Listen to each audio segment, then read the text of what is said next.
से बोली सरस्वती मैया की। मैथिली एक्सप्रेस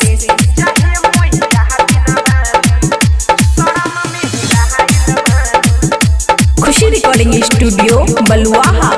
जहे मैया बिना बाली शरण में आइल बनी।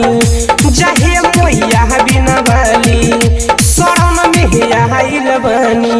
बेटा बा के माई आई सुनी ले पुकार।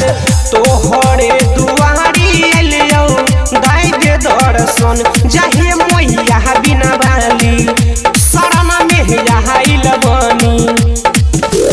DJ good Madhubani, DJ good Madhubani, DJ good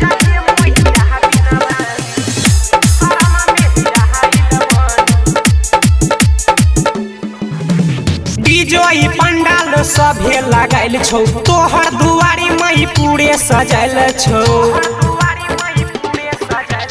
DJ पंडाल सभे लगाइल छौ। तोहर दुआरी मई पूरे सजाइल छौ। सारा सेवा के गावई छौ के तोहरे भजन। तोहरे दुआरी एलियो दाई दे दर्शन। जहे मैया बिना बाली शरण में आइल बनी। जहे मैया बिना बाली शरण में आइल बनी। जहे DJ good Madhubani, DJ good